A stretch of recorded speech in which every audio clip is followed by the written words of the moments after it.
On continue l'analyse de la mythique course-poursuite de The French Connection.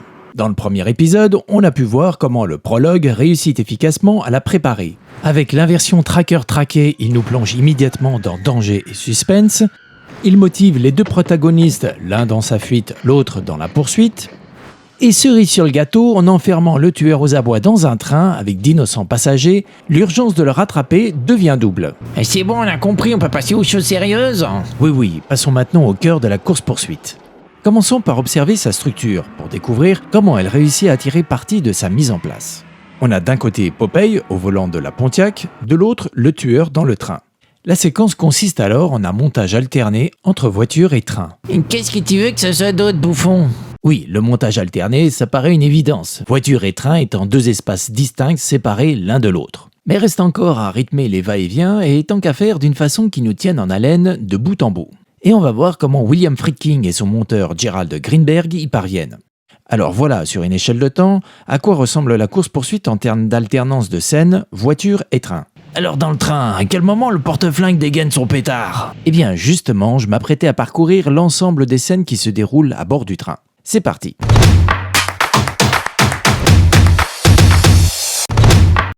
Scène 1. Poursuivi par le policier, Nicoli passe de wagon en wagon. Scène 2. Le stress monte et le tueur, sentant l'étau se refermer contre lui, finit par dégainer et abattre froidement l'agent. C'est la panique, nous voilà un cran supplémentaire dans la tension. Entre-temps, Popeye commence à gagner du terrain. Scène 3, Nicoli gagne l'avant du train et par la menace ordonne au conducteur de ne pas s'arrêter aux stations suivantes. Popeye réussit à rejoindre la station suivante avant le train, mais découvre hébété que Nicoli en a pris le contrôle. Ce qui alerte à la scène suivante le responsable du train qui vient s'inquiéter du sort du conducteur. Scène 5, le responsable insiste, mais notre tueur reste cloîtré dans la cabine. Sous les rails, c'est tendu, Popeye roule à fond les gamelles et enchaîne les accrochages. Nicoli finit par craquer, sort de sa tanière et menace les passagers. Scène suivante, il abat le responsable, provoquant la crise cardiaque du conducteur. Le problème maintenant, c'est qu'un wagon stationné un peu plus loin sur la voie les attend et le train est devenu hors de contrôle. Dans les scènes finales, tout se précipite. Mouvement de foule, freinage automatique de sécurité enclenché, mais le choc reste tout de même brutal, si bien que Nicoli se retrouve désarmé. Eh ben il nous a foutu un sacré boxon, le bougre. Oui, c'est pas peu de le dire. Bilan du court séjour de Nicoli dans le train, 3 innocentes victimes et un gros accident ferroviaire. Faisons la liste de toutes les actions dans le train. On voit bien là à quel point la séquence est construite comme une escalade de violence. Maintenant, observez comment Friedkin et Greenberg la découpent et la rythment. Ils s'appuient sur les actions de Nicoli. Chacune d'elles donne lieu à une scène. C'est ce qui fait qu'on est tenu en haleine du début jusqu'à la fin. Et comment t'expliques ça ? Eh bien, il faut bien comprendre que ce qu'il se passe ici avec cette règle « une scène vaut une action », c'est qu'elle génère systématiquement une interrogation à la fin de chaque scène. Que va ensuite faire le tueur ? Et en repoussant la réponse par une scène dans la voiture, on fait durer le suspense. Alors que si toutes les actions de Nicoli s'étaient enchaînées dans une seule et unique scène, les questions auraient disparu et une partie du suspense avec. C'est clair, non ? Ouais, c'est à peu près clair. Prenez le début. Avec l'action, Nicoli fuit l'agent de la circulation, là-bas, et pénètre dans la cabine du conducteur pour le menacer. Si tout s'enchaîne, le suspense est faible. Mais par contre, en découpant l'ensemble en une suite de petites scènes, puis en les séparant avec des scènes de voiture, on exacerbe le suspense en étirant le temps. On retrouve donc ce principe de découpage tout au long de la course-poursuite, et c'est ce qui fait qu'on est constamment tenu en haleine. Car à chaque fois qu'on revient à bord du train, c'est pour découvrir la réponse de la question précédemment posée, tout en créant une nouvelle. Nicoli fuit le policier, que va-t-il faire ? Nicoli tue le policier et reprend sa fuite, que va-t-il se passer ? Nicoli menace le conducteur, mais jusqu'où ira-t-il ?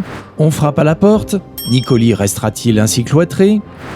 On insiste, Nicoli finira-t-il par céder ? Il sort de la cabine et menace le groupe de passagers, fera-t-il une nouvelle victime ? Nicoli tire, le train devient hors de contrôle. On est captivé par cette progression de cause à effet avec pour chaque scène des actions toujours différentes de la précédente.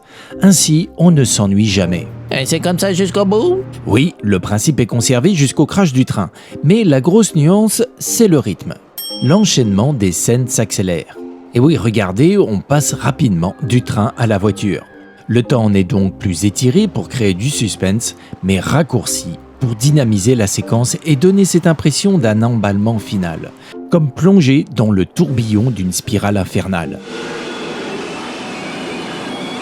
Oh, tu veux bien résumer tout ça, mon petit gars? Très bien, c'est parti. On a vu que l'idée originale de Freaking de créer une poursuite entre une voiture et un train a permis de nourrir un double suspense. Popeye rattrapera-t-il le tueur? Et, dans quelle terreur, Nicoli plongera-t-il le train? On a vu également que le montage alterné qui en découle réussit à amplifier ces deux suspens par un principe d'imbrication très simple. Le découpage des actions de Nicoli en des scènes distinctes, avec pour chacune la question finale qui reste en suspens, que va ensuite faire Nicoli. Et les scènes de Popeye au volant de la Pontiac qui retardent la réponse viennent en exacerber le suspense. Et l'inverse est bien évidemment tout aussi vrai. La violence et la panique qui se jouent à bord du train avec un Nicoli qui aggrave toujours plus la situation intensifient la rage de Popeye sur la route. Les scènes dans le train qui nous plongent dans l'affolement général se télescopent avec les scènes de voiture qui insufflent vitesse, danger et frénésie. Et c'est ce savant jeu de va-et-vient entre deux intrigues parallèles qui rend l'ensemble de la course-poursuite captivante. La furie de Popeye et la panique de Nicoli s'auto-alimentent. Et c'est cette tension incroyable que le montage réussit à transmettre qui rend cette course-poursuite, 50 ans après, inoubliable et surtout toujours aussi puissante.